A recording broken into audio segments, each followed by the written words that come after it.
Welcome to the Advancing Cyber Podcast Origin Story series.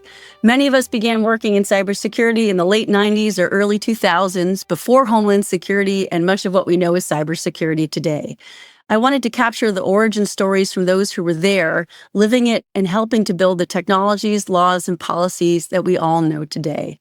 It's pretty rare that we have a pioneer in multiple domains, but we do for today's guest.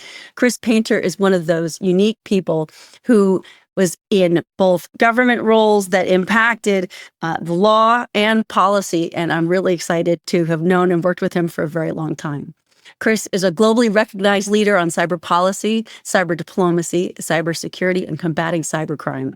He's been the vanguard of cyber issues for over 30 years, first as a federal prosecutor, handling some of the most high-profile cyber cases in the United States, including the prosecution of hacker Kevin Mitnik, then as a senior official at the U.S. Department of Justice.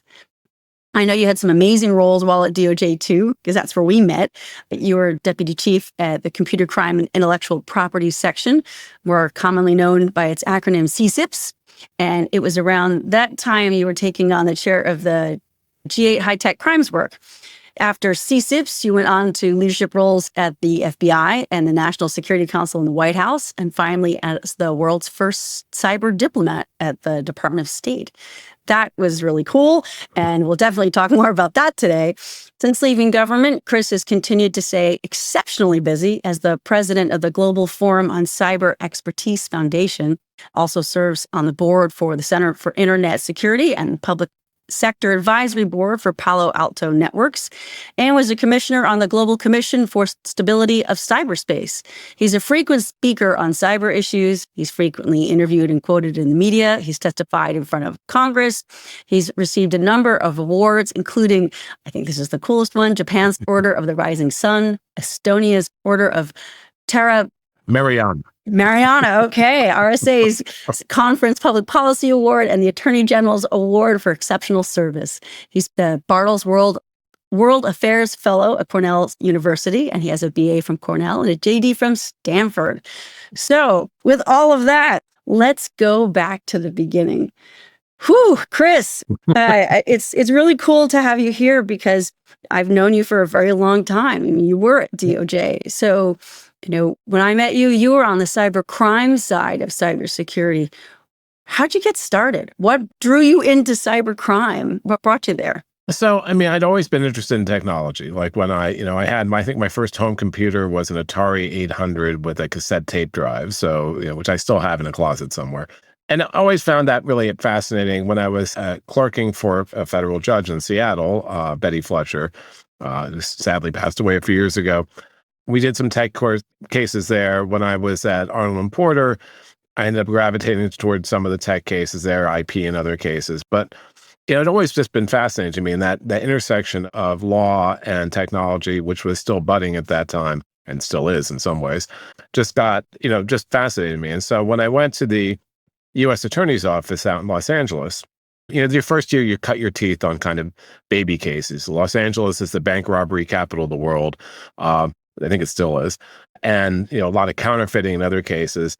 And so for the first year, I did those and dealt with both smart and stupid criminals. One of my favorites is a guy who was robbing a bank and he put a mask on to hide his identity, but he worked as a maintenance guy at the building next door and still had his name tag on. So that was great. We have stupid cyber criminals too, which, we'll talk about later. But then, as I moved into a section there, the major fraud section, there was beginning to do more of these cyber cases, and they were really new. The LA U.S. Attorney's Office had a very high threshold because there were a lot of frauds and other things. So, they had a high threshold for taking cases, but these new cyber cases, they were very interested in because they were new and they were kind of groundbreaking and they were precedent setting. And just because, I was working with people back at DOJ, Scott Charney, and others who were pioneers in this area, and just started doing these cases where LA had a lot of these. So, there were targets in LA like the Jet Propulsion Laboratory, which a lot of people were trying to hack into. Again, there was a big fraud thing in LA, and certainly cyber fraud was another kind of it. So I started really trying to specialize in these cases that, other people really weren't as interested at the time. So like the first eBay fraud, which wasn't that hard a case, really. The first couple stock manipulation cases on the internet, which were great cases and a lot of fun in tracking them down and following the digital footprints. And then hacking cases like Kevin Mitnik, who I got involved in, long-term investigation because he was on the run for several years, and became what we called then the CTC for one of the CTCs for LA, the Cyber and Telecommunications Coordinators. There was a network of these nationally. So it was really, personal interest combined with just interesting opportunities where LA also lowered the threshold, as I said, because they thought these cases would be impactful. And indeed, some of these early ones really were because no one had done them before. And they got outsized attention, I think. Yeah. And, back then, frankly, I think a lot of people treated cybercrime as Robin Hood. They were like, Mitnick was a good example. You didn't really rely on technology on the internet as much. I mean, I started doing these cases before there was a World Wide Web, but while there was still an internet. People, companies were relying on it, but people weren't really using it as much for their communications and for their financial reliance, and that changed over time. But there were just interesting opportunities. And obviously I saw that all evolve and the kind of crimes evolve. So you got more actors involved, organized criminal groups and others going forward. And I had very talented investigators from the FBI, from the Postal Inspection Service, from the Secret Service, just a lot of good folks who understood this technology and really helped bring these cases to a faster conclusion than I think anyone thought they would. I mean, I remember one of the first cases with this internet stock manipulation case where, a lot of the press was saying, you'll never find this guy, and law enforcement doesn't understand this. And we found him in a week. And that was through the efforts of really smart, connected agents who understood the technology. That's very cool. And so these were fraud cases at their core. So is this Section 1030? Can you explain what that was? Some of them were secure. So the securities fraud one, the Paragon case, was someone who did a pump and dump scheme. They basically used message boards. They created a fake Bloomberg page on something called Angel Fire, which still exists, where you could host host real things. But they created a fake Bloomberg page. If you went to the links, it would take you to the real Bloomberg service. They reported this company was being bought by another company. Stock went up, by double. People like James Cramer lost money. So, power is, information is power.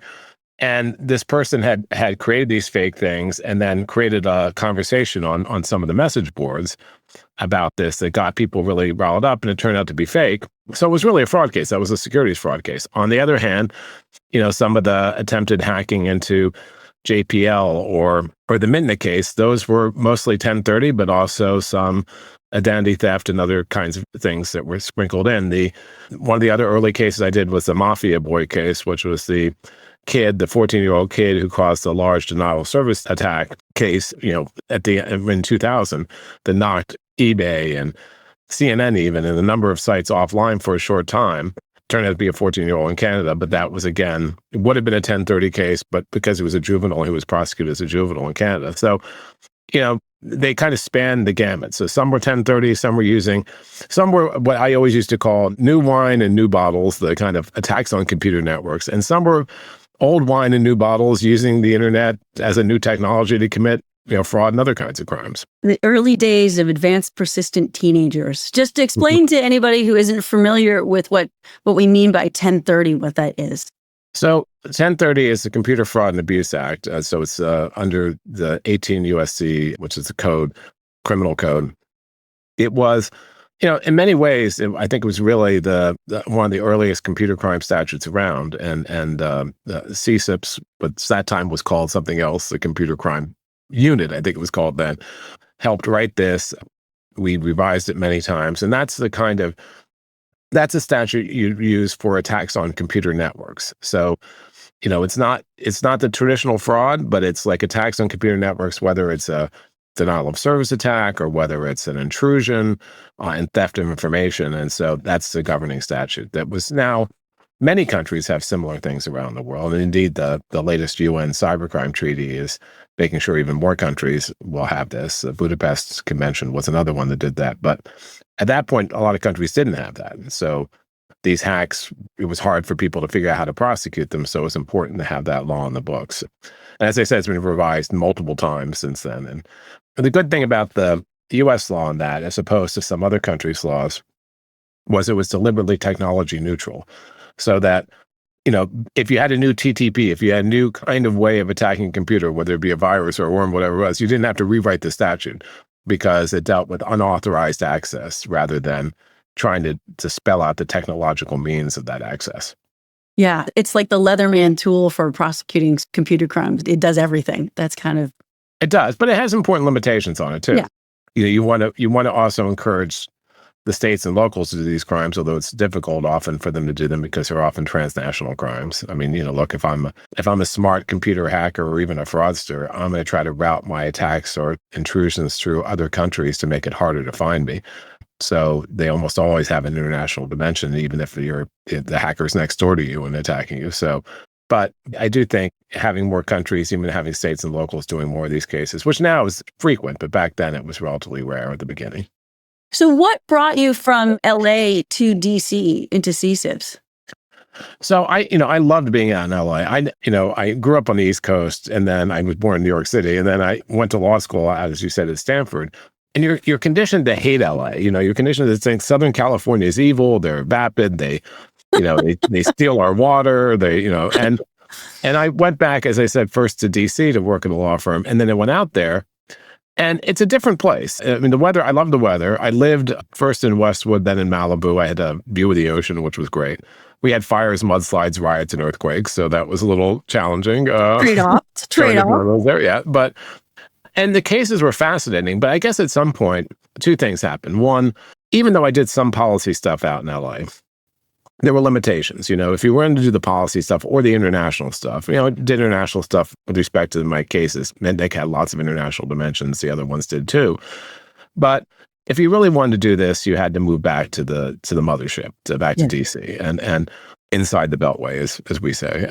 And I thought long and hard about that. Scott, for years, had tried to entice me to come back, and then he left, and then I went over, and he said, "Was it me?" I said, no, not at all.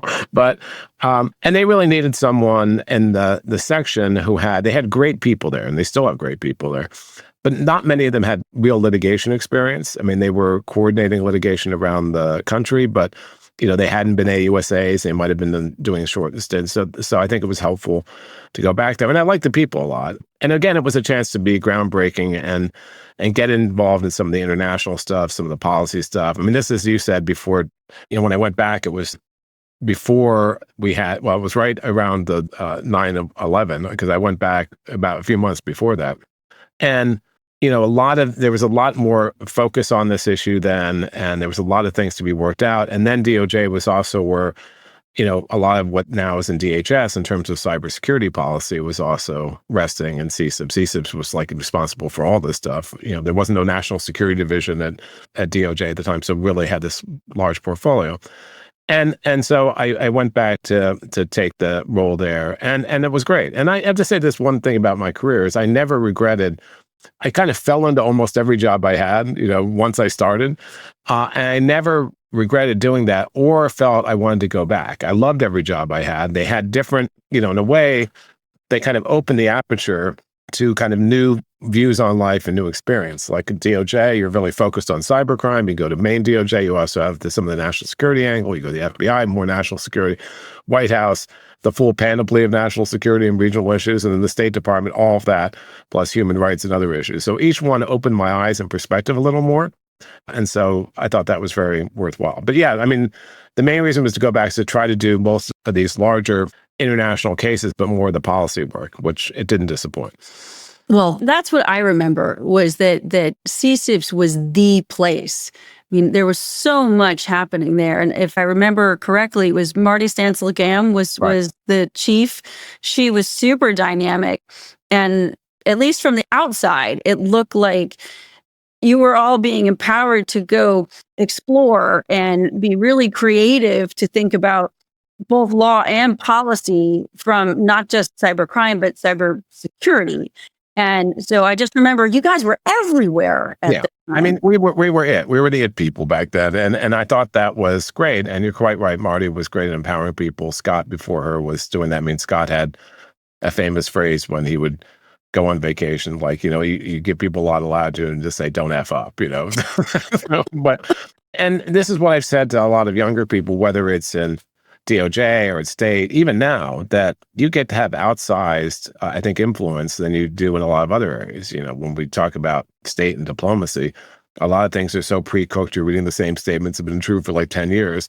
But this way, even as someone very young, you get to shape the policy, represent the U.S. in ways you wouldn't in a more kind of cooked area. And I think that was really important too. I mean, even though I was in management there, we had such a great team of people at every level that it was a really, good working environment and a lot of just incredible talent. And also working with the prosecutors around the country. The CTC then changed to the CHIP network, as it was called. I don't know why we changed it, but whatever. New administration, they want to have new names. But again, a very talented group. And then the international dimension made it even more exciting. And as you say, as I said, you were also doing a lot of the national security stuff because there wasn't other place. We were the cyber place. So 9/11 changed everything, right? So once the president's Critical Infrastructure Protection Board and Richard Clark started to create that gravitational pull in the White House, then we started to have the policy pull there too, with the development of the national strategy, and that started to come up. What was that like? How was cyber policy development in DOJ different from what was then starting to happen in that 2002, 2003 timeframe at the White House? So we were always key players, I think, and some of those people are, still there, where we would be participating in these discussions at a higher level. We might be supporting the Deputy Attorney General, Deputy Assistant Attorney General, and those. I remember working on the 2003 cyber strategy. I often say one of the most depressing things you could do is go back and read old cyber strategies and see how much hasn't changed and how much we still have to do. And so go back and read the 2003 one, you'll see that's still true. Yep. But, we weren't the only game in town, but that wasn't bad. And this is, something I've said often, that when you're kind of leading in an area a lot of people consider a niche area, on the one hand, I remember Scott telling the story where, we had an Attorney General, Janet Reno, who was totally into this stuff, way ahead of her time in terms of caring about this issue. I mean, she would ask foreign delegations what they were doing about cybercrime, which is amazing. That didn't even. There were several attorney generals after hers who did not have that level of attention or care about it. So she was really a trailblazer in that. But I remember Scott saying, and this was true generally, if you wanted to, you could, if you start talking technical details, senior policy people were like, I don't understand this. You guys go handle it. Now, on the one hand, that empowers you to go handle it, and you might feel that's great. But in the long term, that's bad. You need to mainstream these issues. You need those people they don't have to be coders, but they have to understand it enough so they care about it and don't treat it as a boutique issue, but part of and this has been true through the whole career that I've seen this at the White House and the state. It has to be mainstreamed. So it is part and parcel of national security and economic security and other things, and cyber and just crime generally, crime fighting generally. And I think that challenge was, on the one hand, you're like, who are these new people? What are they doing? But on the other hand, it's like, well, it's good there's new people in there because it's getting higher level attention and it's getting more ingrained as an issue. And indeed, there was a lot of good work done at the White House and the State Department with Michelle Markoff there and others. Back at that time. So that was good to have those other players there and making a mark in this area at that time. Did it start to tease apart the domains of cybercrime policy and cybersecurity policy? Because, it's easy when there's only one game in town, then you get to have a pretty cohesive policy because it's the same people. And it always amazed me that cybercrime policy was not treated as commonly or consistently when we were talking about cybersecurity. Yeah. And that happened very early on. What do you think about that? I think cybercrime was the lost leader in a sense. It was the one that got people interested. I mean, cybercrime had a history of attention at the government level far before really cybersecurity. I mean, companies and others cared about it, but it didn't get the attention that it has now. And it was really cybercrime that got the attention. You remember, when the G8 stuff started and we had a set of principles and an action plan, the G8, and that was like, in the 80s, and so that was well before people were really focusing on this very much as a cybersecurity issue, as a policy matter. And I always used to say back then, they're two sides of the same coin. I mean, cybercrime, you have to have consequences, and this is true of nation states too. You have to have consequences for people who break into systems. That's going after the cyber criminals. But you have to secure those systems too, and that's a cyber, so you got to lock the doors and windows, and then consequences for the people who break in. So they go together. But I think it really was a progenitor of more focus on cybersecurity issues. And that came more slowly, but I think also part of this dynamic of a lot of people being scared of it, scared of it as a technical issue, not thinking about it as a real national security issue because they didn't understand the dependencies. It had fits and starts, certainly even in that front. 2003 had this big cyber strategy. And when Dick Clark left, I think a lot of people tried to ignore anything that had been done because how they felt about him, and that didn't make any sense. So you had ups and downs. It was like, I used to say it's a sinusoidal wave. Every time some big event happened, people got really interested in it for like 15 minutes, and then they stopped being interested in it. And even that 2003 strategy, although it was good, we weren't ready for it then. It wasn't the right time, I think. It was later on when it really got more attention. And indeed, in some ways, I don't think it really got the priority and attention it deserved. I still think it needs more. But until we had the big ransomware incidents and the war in Ukraine, other things that made it more of an ordinary person political issue. So it's been a kind of a growth thing around that. What was interesting, though, is at the time that cybersecurity and cybercrime were still growing sort of amongst us in the nerd herd that loved and cared about this space, privacy just took off. It became a legal domain. Laws around the world passed. It was, I think, maybe easier, to your point, for people to understand. And so, whereas our domains were slower to take root and were much more specialized, privacy exploded.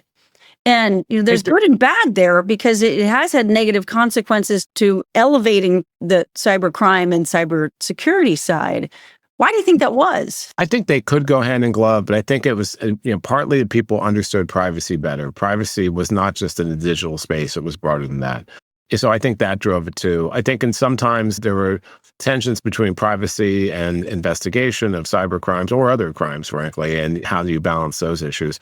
But I think people just instinctively understood it more than the cybercrime. Now, what issue? But one of the things we often used to say is, look, if we're doing our job right, we're protecting privacy. If we're going after the cyber criminals who are breaching databases and taking, invading your privacy and taking your financial information, we're enhancing privacy. We're not on the other side of privacy. We're a part of privacy. And so I think they kind of developed together, but I think privacy was just better understood by the larger group, because again, there wasn't as much reliance in those early years on the technology as there is now. And then when there was, I think people understood the privacy implications of that maybe before they understood the security implications. It's certainly an interesting challenge because on the state level, we've seen so many privacy laws come to pass. We don't have a comprehensive federal privacy legislation, and we have lots of federal cybersecurity policies, but we don't have a federal cybersecurity regulation or consistent approach. So it continues to add to the pressure, that's for sure.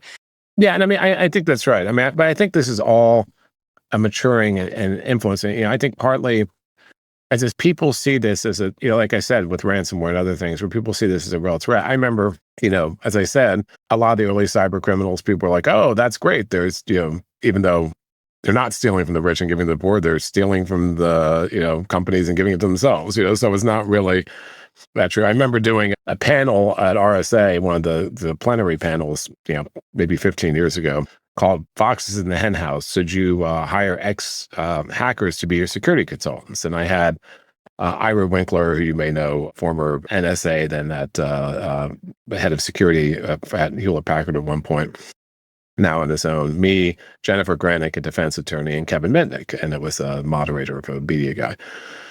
And so, Mitnik said at this panel, well, it's like hiring a recovering, and I say I believe in rehabilitation, but why would you hire a ex-hacker, a convicted hacker, to be your security? Why would you give them the keys to the kingdom? Maybe pen testing would be fine, but why would you do something more than that? And Mitnik said, well, no, it's like hiring a recovering addict to work in a methadone clinic. And I was very proud of this. I said, no, it's like hiring a current addict to be your pharmacist. But I think people didn't, that RSA crowd obviously gets that, but I think beyond, it hadn't gotten that level of penetration where people were thinking, even at company level, this, Kristen, that at the C-suite of many companies, the CISO, the chief information security officer, might get this, and maybe the CIO, but the board level people were like, again, just like most of the senior cabinet or ministers around the world, like, oh, I don't know, that's too complicated. And that has changed to some degree. That's for sure. So let's shift this into the diplomacy side, right? Diplomacy is one of those spaces where, especially for those of us who are lawyers, where you're trained to know diplomacy is something that goes slower than mercury pouring out of a thermometer, right? It's supposed to go extremely slow. But yet, I think in fairness, cyber diplomacy is going extremely fast. It's not getting enough credit for that. With fits and starts. I'd say with fits and starts, right? Like you'd expect. But no, I think that's right. I think look, when I was a prosecutor, yeah, I cared about diplomacy because I needed to deal with other countries. But I never thought of diplomacy as like an answer to things. A prosecutor trying to get your cases done. You kind of get them, prosecutor trying to get the evidence you need. And at the same time, I think having these relations with these other countries, making sure they understood the implications of this, even in the law enforcement area, being able to trade information like the Budapest Convention, which we helped negotiate early on cybercrime, so countries would have cybercrime laws and the ability to cooperate, were critically important. So, there was a clear international dimension to cybercrime, as I said earlier, almost all the time. So you need to have those relations. But I don't think we early thought, diplomacy is going to be the answer because that is so slow moving. And I think in many ways that's not proven to be the case in that sense that there was a lot of attention. There was a lot of people who were, Michelle Markoff, then over at State, and others who were really pushing this. But still, I remember the first time I took over the G8, then the G8 high-tech crime group as the chair, was right after 9/11 in our meeting in Florence. And we got so much done in that meeting that had been backed up for years. That they had talked about these different things, and they never kind of released these deliverables. And they're the ones that started the 24/7 network that's now in the Council of Europe and other treaties, just getting countries around the world to help with electronic evidence and other things. So I remember after we got all this done, so my first time chairing an international meeting like this, and I'm at DOJ, and one of the EU representative then came up to me afterwards in the hallway and said, "You were a little too directive, but you'll learn." Well, I think the expectation of these things will move slow because that's the way it is. And I never, I think one of the things I brought to the job is I didn't have that expectation. I had expectation of trying to get things done. And when I went to State, partly not just through my efforts, but the efforts of Michelle and others, we made a lot of progress in things like what are the rules of the road in cyberspace? International law applies in cyberspace, the stability framework in cyberspace that of confidence building measures and capacity building and international law and non-binding norms, although still political commitments like don't attack critical infrastructure in peacetime. Don't attack the certs and don't use certs for bad things, use them for good. I mean, things are very helpful. Norms of restraint and norms of cooperation, which to be sure, a lot of countries haven't followed these completely, but at least that framework is there. So we have made, I think, surprising gains. And then, I was the first, as you mentioned, the first high-level cyber diplomat in the world. So I wasn't the first person who did cyber diplomacy. Michelle and others have been doing it. But the first, I reported the secretary, it was a new office, it was empowered. And you got other countries and that didn't exist. And now there are over 50 countries that have these positions because that policy dimension, which includes international cooperation, trying to build bridges. We had whole of government dialogues with Japan. So we brought all the different agencies on each side with Japan, with the Nordic countries, with France, with Germany, with India, with even Russia and China at one point. So what happened when you were getting inkling that there was an office that was going to be created and they were going to appoint you? What was that experience like? And when you got appointed, was it a tidal wave of countries reaching out saying we want to do the same thing, or did that grow organically? What was that like? It sort of grew. I mean, it started sort of when I was at the NSC at the White House in the beginning of the Obama administration. Among other things, I worked on a bunch of things. I did our 60-day policy review with Melissa Hathaway and others, and one of the things we recommended is that all the federal agencies should have high-level people that did this, and that there should be an international strategy. And so I helped shepherd the international strategy first in the world at the White House, and then when I went over to State. And I think there was enough issues that were coming up in cyberspace, what we call deputies or principals meetings at the White House, where you get the second head of the department or the head of the department. It was getting more play along everything from cyber conflict and cyber operations to other issues that were percolating up, that the then Deputy Secretary of the State, Jim Steinberg, was like constantly calling, saying, "We need you over here now," because and one of the tripwires was, you remember the big Mumbai terrorist attack, yeah, and then there was a push to have BlackBerry move its servers to India to deal with that. And so 3 different parts of the State Department had 3 different conflicting statements they made about that. And I remember getting a call saying, this is why we need you. So yeah, in the beginning, it was new. And even with the beginning, the title, I didn't want to be called the cybersecurity person because it was broader than that. There were human rights dimensions, there was economic dimensions, there was coordinating across that. I didn't want people to think I could fix their computers, which I couldn't. But it was new. But first, when I go to other countries, I'd sometimes meet with the deputy minister of foreign affairs. Sometimes I'd meet with the interior, someone high level in the interior ministry. Sometimes it would be someone in the president's or prime minister's office. They didn't have this created yet, which is why, and you're right. In the beginning, a lot of countries, France and others, were like, well, how did you do this? Why did you do this? And they created their own. They're different flavors, different places.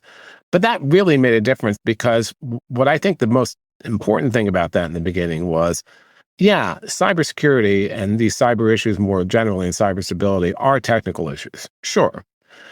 But they have a geopolitical component, they have a policy component that you can't ignore. And if you relegate them to just being technical issues of the technical folks who are great at dealing with these, you'll never get to those larger issues. And so having the White House step up, having the State Department step up, really transformed it into one of these more serious national security policy issues that you have to think about how it impacts other things. And so it was, and our international strategy, which was also the first in the world when it came out just about the time, a little bit after I went over the state, was another thing that really set the standard because you had Hillary Clinton giving the keynote on that. You had the AG, Eric Holder, you had John Brennan, numbers really pushing this as something that was, not just a lesson, not just a message to the rest of the world, but here's what we think about cyber. Everything from the economic to the human rights to the cybersecurity, the cybercrime portions, all kind of weaved into one. Oh, well, we loved it. I remember writing about it at Microsoft. We wrote a big paper, Paul Nicholas and I did, talking about the importance of the international strategy for cybersecurity. We thought it was terrific. And you'll remember, and with cyberspace, because it was even broader. Yeah, it was. But we fought on that title too. We wanted that. But as you recall, we also did something that's unusual for White House documents, which is we talked to people outside the White House. We actually had sessions with industry, with civil society, with academia, which really made that stronger too. So, that I think created a lot of buzz around this. And yeah, a lot of countries like the UK and others were saying, okay, they were interested in this. And you start developing counterparts, and then you start developing these dialogues. And then you started thinking about, okay, how can we collaborate together on different issues, whether they be operational issues or policy issues? How can we help DOJ or then DHS as well with their issues? And how can we even use diplomatic tools to deal with problems? So you remember the big Iranian denial of service attacks against our banks for long-term financial institutions for like a year and a half. And it was not getting into their back rooms, so it was more an advanced persistent nuisance than it was an advanced persistent. But still, it was, not fair to the banks. These are nation states. So we looked at all the tools we have. Should we use, DOD tools? Should we use DHS tools? Should we use cybercrime tools? And we looked at all of those. But the one that was most effective is we did diplomatic démarches, and I used to think a démarche was a bad thing. You go and yell at another country. But you can have a nice démarche. It's like, hey, please help us. So we had these botnets, which were all over the world, concentrated in certain countries like the US, obviously, but also in Germany and others. And we did these démarches. These countries said, hey, can you help us? Can you take whatever tools you have domestically to mitigate this harm, to go after these bots? And we'll reciprocate and we'll help you. And creating that kind of more cooperative environment against shared threats, I think, was a core part of what we were doing as well. That's very cool. I also remember we haven't talked about the role of the Department of Commerce back then, because I remember in the early days, like the early days, when we used to have cybersecurity bilaterals and state would lead them and commerce would organize the private sector delegations. Yes. And we would come with you guys to different countries, and we would meet with the industry representatives from, wherever we were going, Australia or Italy or pick your country, India or Germany. And we would work with the private sector members there. It was really early days. Now we'd call it capacity building, but, well, it was a combination of capacity building. I think it was a combination of capacity building and that kind of dialogue that, track 1.5 or sometimes 1 plus, 2 dialogue. And I remember those. I went on many of those from DOJ's time. I went to Australia and others, and those were very, very useful. And that's really kind of what morphed. Now, they had different flavors. These whole of government dialogues were often the same things. Now, some, because the countries were still getting into it, were like, well, let's just do the governments first. Some, we had either a half day or a full day, and that was the best practice of industry and civil society, like as part of it. So that model was followed up on and even expanded in the sense that we got more agencies on each side involved. And so, Brazil was an example. We always had industry dialogue. We did that with India. The chamber often helped with that, Yep. for instance.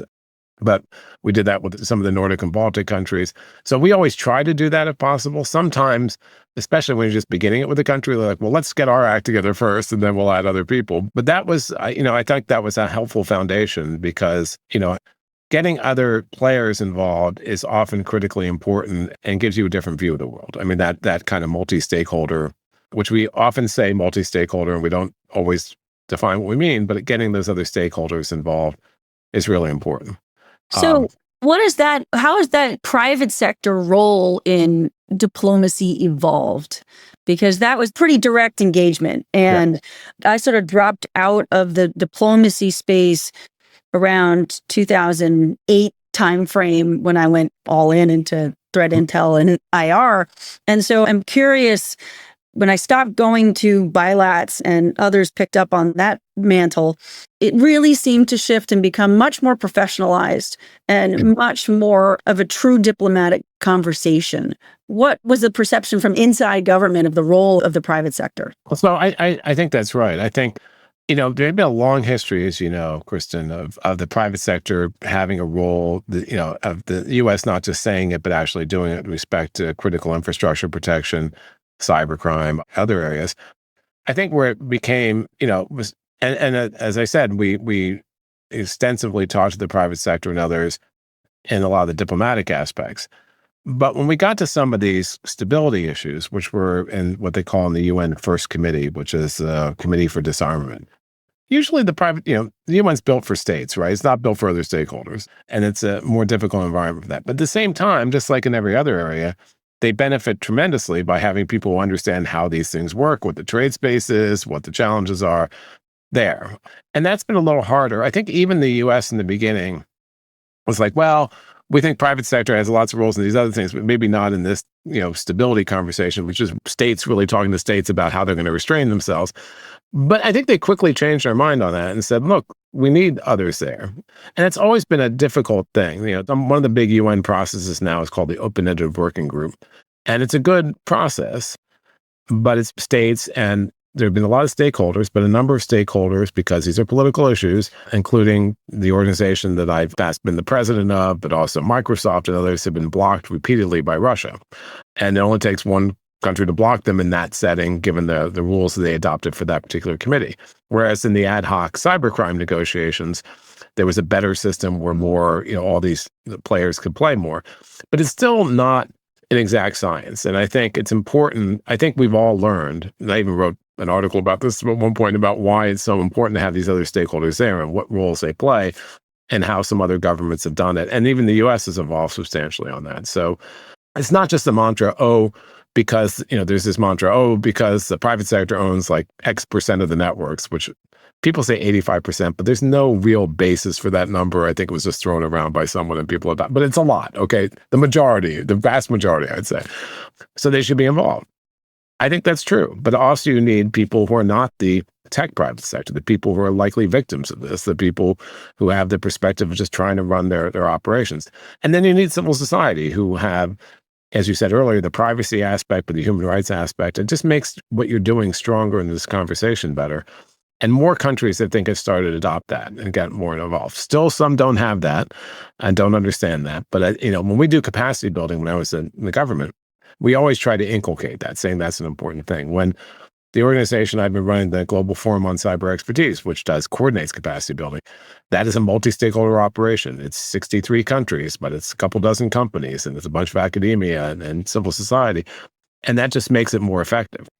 It's interesting, though, because the private sector can be a force multiplier there in that space. But when it touches on the sovereignty and states' rights space, it's clearly a less comfortable conversation. I know I've had multiple conversations with Mike Schmidt and others around the Talon Manual and the rules for engagement in cyberspace between states, between and amongst states. And the Talon Manual, for those who have trouble falling asleep, is a really detailed interpretation of the international law as it relates to cyberspace through the lens of cyber. And it's written by those in government for those in government.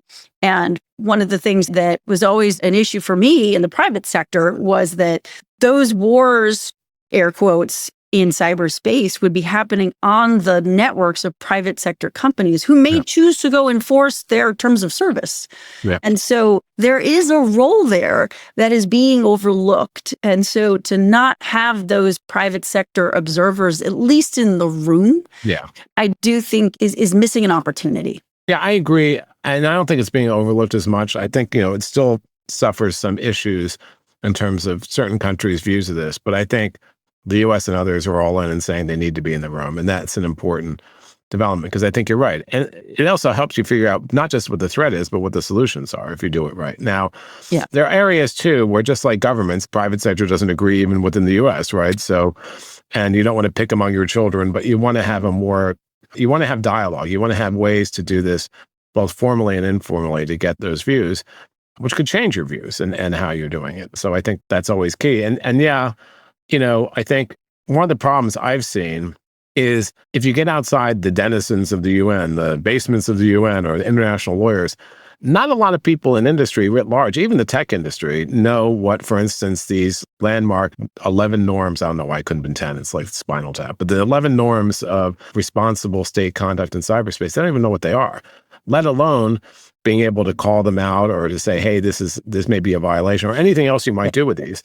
And you could say that for a lot of international agreements generally, but I think people generally have more awareness of this. And one of the things I think that governments need to do a better job of, and this is one of the things I've been involved in, is try to make this more real to people so they at least understand what these are now, or when countries decide that they don't care anyway and they're going to violate, what the implications of that are and what accountability looks like.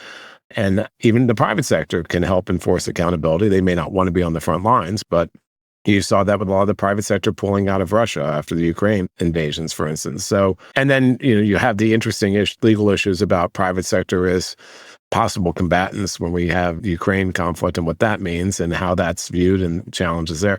So, I mean, you have to have much better, I think, understanding of these issues beyond the hallways of the UN or even diplomacy more generally. So you're taking those other stakeholders into account, but also including them in the conversation.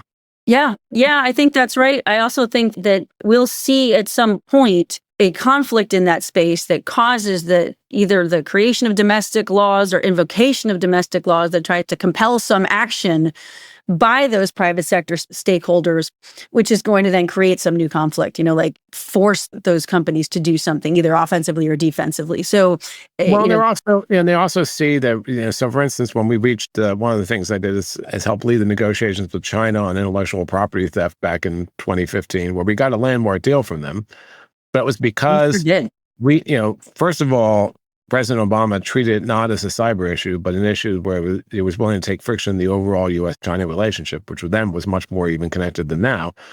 And so took it out of that narrow bandwidth and was consistent for years about this and got them to come to the table.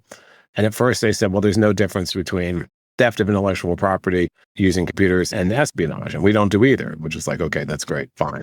But at the end of the day, they agreed, and we got a G20 agreement on it. Now, a lot of that's kind of fallen by the wayside, still there, but, because of the larger geopolitical relationship. And that's another point I think is fair to make, is that we can't treat cyber as this bubble because it is driven by the larger geopolitical relationship.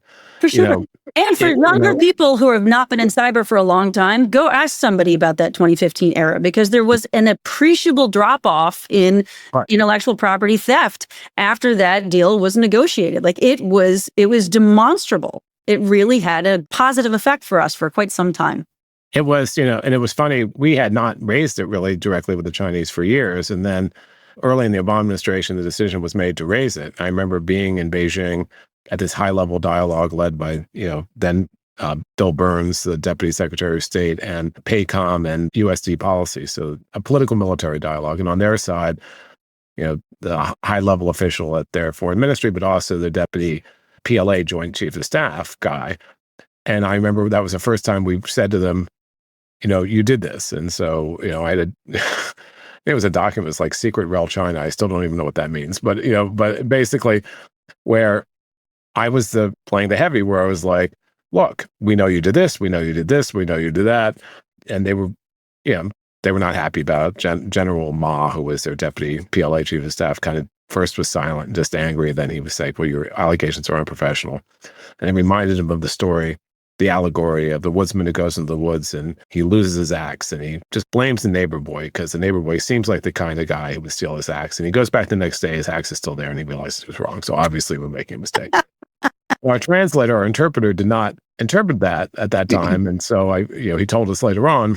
And so the response I had when I saw him at dinner was, no, it's like the woodsman who loses his axe. He goes back in the woods, his axe is still gone, but everyone else has very similar axes, But it wasn't an issue where they, once you raise it that geopolitical level, it made a difference. It's not that we have a cyber problem with Russia. We have a Russia problem with Russia, and cyber is one component of it. And the same with China and Iran and others. So you got to think about it in those larger contexts. So let's do that. So is the fact that we have so much going on offensively in cyber with these nation states, and they're still exploring, and I'm assuming the US is too, of course, exploring the metes and bounds of what we can do offensively, does that make it harder to then actually establish real norms and actual restraint diplomatically? My gut says it has to. I think the norms are remarkable for that. I mean, the norms just didn't pop out of nowhere. There was, I think every country, and certainly the U.S., had a very strong interagency process saying, okay, we're going to agree to do things we can do. We're going to agree to restrain things we can do. In a fairly new space, so these are the norms of restraint, like don't attack critical infrastructure, don't use certs for bad, et cetera. And there was agreement, and so the U.S., always, the U.S. actually lives by international law. They live, they live by their commitments. Not every country does. And one of the biggest issues we have here is an accountability. When countries do violate these, even though they're voluntary, these political commitments, we're not good at holding them accountable. Yes, we have sanctions. Yes, we have done other things. We need to be better at this. But at the same time, cyber operations, as you call it, or offensive cyber operations around the world are still developing. There's not really strong doctrine in most places about it. There have been times when I say that some countries, including the U.S., have engaged in like cyber rattling. They're saying, we're going to go after you in cyberspace. But it's a tool we have, right? If we, it's a tool that can disrupt adversary infrastructure who is attacking us. That's important. But we also had to be cognizant of what this means. So in other words, if you're doing things in a third-party country to their networks, maybe you try to get their cooperation. Maybe you try to do things like you do in any other diplomatic area. And so there is a little bit of a tension there, I think. But I do think the cyber tools can be an effective tool, but you've got to be very careful in how you use them and not violate the agreements you've made, and work with other countries just like we do in non-cyberspace to build as much cooperation as possible, because there is a challenge. Now, I think even with the incoming administration, there's at least some who will say they're going to be using those tools even more. And that might be justified in certain cases, but you also have to be worried about escalatory issues, others having good channels of communication. I mean, I don't think if you're going to use a tool, sometimes you don't want to be known, but sometimes you want to say, hey, we're using this tool on you, so cut it the hell out and we'll stop using this tool. So that's totally diplomatic communication, right? So I do think it's still a developing area. My worry is countries that don't have any doctrine or use this in irresponsible ways or don't have a way to cabinet or communicate it with unintended consequences. That's worrisome. I mean, there's lots of reports that some of the worms, like the NotPetya and WannaCry worm, got out of control. They had effects beyond what they intended, maybe. But at the same time, we have to make sure, all the countries in the world have to make sure if you're going to have stability in the space, that you need to enforce that stability with consequences, and some of them might be cyber. But again, it's unusual, though, you're going to respond to a cyber attack just with a cyber tool. And in fact, you shouldn't. That's where in this larger government, economic tools, diplomatic tools, law enforcement tools, how to ban tools, so not just in this particular area, but what might, have an effect. where it really becomes a nation on nations thing and not just thinking in these narrow cyber terms. The levers of diplomatic power. Do you think that AI is going to be its own domain in this space? Or do you think because it sort of subsumes privacy and cybersecurity and cybercrime and all the above, that it's going to become the diplomatic and policy lint brush of all of these pieces? So I think AI is very important. It's something we need to pay attention to. And as a diplomatic issue, especially true, and a policy issue, especially true. However, you also have to be careful that it doesn't suck all the air out of the room. And I fear a little times that everyone is so enamored with AI, sometimes completely overhyped, sometimes justifiably, that they're not paying attention to the things that are still threats, that are still challenges. Now, AI is a huge topic, but in terms of cybersecurity, there's two aspects. It's how it will help the defenders, and it has. And right now, I think the predominant way it's helped the defenders is to make sense of the noise. For CISO gets overwhelmed with all these sensor readings, all these other things, all these reports, but kind of narrow that down so it's more usable. That will change, and maybe it becomes more automated over time. I don't think we're near there yet. On the attacker side, it can make it easier to craft attacks, to craft phishing, to do other things, and we've seen some of that already. So it's like any other new technology. It's going to be a back and forth, like we've seen from every technology from the beginning. But I do worry a little bit that, yes, you need to pay attention to it, but don't lose sight of the other things that are out there. Don't lose sight of some of the traditional cybersecurity issues. Will it be the panacea that will help us secure all our systems? Not anytime soon. Although I think a lot of good work has been done by cybersecurity companies in particular at building this in a way that makes them more helpful. Yeah. Will we still need a person, man or woman in the middle of a lot of these things? Yes, for lots of reasons in the beginning, at least, or for a long time. It sort of mirrors, when we had the conversation, we were just talking about cyber tools, do you have automatic responses? Well, I don't think we're there yet because you need to figure out what the implications are. So yeah, it's going to be a slower evolution, I think, than some people, and in my opinion, it will be a slower evolution than some people think it will be, but it will be significant, and it'll be significant for cyber. I mean, at RSA, everyone's talking about international or AI issues, right? Everyone everywhere is talking about AI issues. But AI is a tool that's going to have large implications, and you still have to think about, well, are we securing our systems? Do we have the right responses when those systems are breached? I think there's a lot more work we need to do there too. Oh, especially when we still have companies that are running machines on their shop floor that are running Windows XP. So, well, that's like another thing I do is I'm on board of the Center for Enhanced Security and run the risk committee for them. And their whole raison d'etre really is cyber hygiene. And if we did better of that in the CIS controls, if we did better with that, we would be way ahead of the game. And we're not. Kristen, you know that from the very beginning, we've been talking about this issue of a better protection, better resilience. And it's still important, and we made progress, just like in all these other areas, but we still haven't done it. It just seems like, this is why I go back to reading old strategies and saying, okay, well, we haven't done that yet. So if we were to go back in cyber and redo something, is that it? Would you mandate a better baseline for cyber hygiene? So yeah, I think the number one thing is, yes. So I do think we've gotten better at saying, okay, no kidding, we need to do something. And the national strategy, which probably won't be followed through in the new administration, we'll see, but the national strategy, for the first time, shifted saying we need to start shifting the burden and, use the dirty word, regulation, even the light touch, or even like, having some responsibility for software manufacturers and others, that this is a shared burden. We need to do a better job in this because it's ridiculous it's been this long. And yeah, it's challenging. Yeah, it's complex. But I mean, it's absurd that we're still having this conversation. But the one thing that I think has taken a long time that for me is the most hopeful thing is, and I think this will continue in the new administration too, cyber has kind of come out of the back room where now I think people understand it as more, as I said, ransomware, the war in Ukraine, others have helped do this. When people have to wait in line for gas or can't get their hamburger or their healthcare, it makes it a political pocketbook issue. And I think I don't see that sinusoidal curve happening as much anymore. I think people do care about this and understand it more. And so that I'd love to go back and change that, but you can't change that because we weren't, it just didn't gel at that time. And I think it finally has. For young people who are coming into our space today, what do you think they need to be thinking about, looking at, studying in order to be preparing for careers in cyber diplomacy and moving into this space? Obviously, state has all of its own requirements and things that they need to do, but because we have sort of a niche domain, what do you encourage people to go learn about to move into our space? So I think the good thing about this area, I mean, as I said before, one of the great things about this area is it's still evolving and you can have a lot of impact right from the beginning.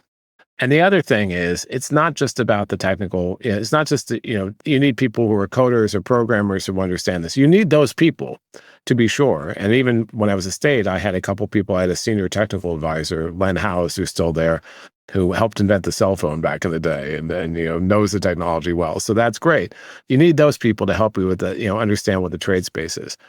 But there's a lot of different jobs. There's a lot of policy jobs now that just didn't exist before. I mean, at the White House, at the Commerce Department, at the Defense Department, the State Department, outside of government, more companies, I think, are understanding the policy dimension of this. So you need communicators, you need translators, people who could translate between the technical folks and the policy folks, which is a rare but important skill. You need people who have diplomatic backgrounds and just the tools of diplomacy applied to this new area. So you really need a variety of different folks. And to me, when I give people advice on this, look, like I said, most of my career, I've kind of fallen from one job into another. I've been very lucky in terms of that development. But I'd say the most important thing is you just have to have a passion for this area, whatever that is. It could be on the technical side, it could be on the policy side. And then just be open to opportunities, because you never know what's going to come and what may change and what new opportunities would come. And I think there's lots of opportunities to do that going forward, both here and in other places around the world. And what area of cybersecurity do you think is being underserved so that we should be paying more attention? I mean, it's a good question. I mean, we always talk about the workforce problems, and there's not nearly enough trained people in cybersecurity to help defend networks. That's certainly one of them. But I think it's getting a lot of attention. I think understanding this is a larger space than just that. And there are lots of things where we need to drive the policy and awareness and the national security aspects. And that's well understood among some communities. I mean, one of those things, Kristen, you know this well, there's lots of communities of interest, and they don't always talk to each other. One of the things I'm dealing with now is trying to get the traditional development community to talk to the cybersecurity capacity building community. When I was in the White House, getting the National Security Council to talk to the National Economic Council. I mean, one of the reasons we raised all the China issues is for the first time it went being a national security issue to also an economic issue, and people understanding the larger impacts of it. So we got to break down those barriers more so that it's not just the cognoscente of, as I used to say, the cyber nomads who go from meeting to meeting and meet with each other. I mean, a good example I've always had is some of these big conferences, like the Munich Security Conference. It's had for years some cyber part of it, but it's often been the sidelines, the side meetings where the same group of people meet with each other. And the people who need to know this are the non-cyber people, right? Are the national security advisors, the senators and congressmen or representatives from different countries, the heads of state. I mean, they don't need to know everything about it, but they need to know this is an issue. So we got to reach beyond our traditional comfortable communities to get these other communities more involved and engaged in understanding this and not be afraid of it. I love that. Let's end on that. Our homework assignment for this community is to go find somebody who's not in our traditional main space, go learn about what they're doing and see if we can share a little knowledge from ours. Cool. Chris, thank you so much. I really appreciate it. It's been fun to reminisce, trip down memory lane a little bit and think about what we need to go and do in the future. Thank you for listening to the Advancing Cyber Podcast Origin Story series. We hope you've enjoyed the discussion and we've advanced cyber a little bit along the way. I want to thank our guest, Chris Painter, and our Advancing Cyber team with management support from DC Cyber Communications, our sound engineer and third-year law student, Tanner Wilbur, and research intern, Layla Moeller. You can share ideas and recommendations via email at cyber@advancingcyber.com. Security is a community, and we always look forward to hearing from you. This is your host, Kristen Flynn Goodman, saying thank you, patch your devices, and please turn on MFA.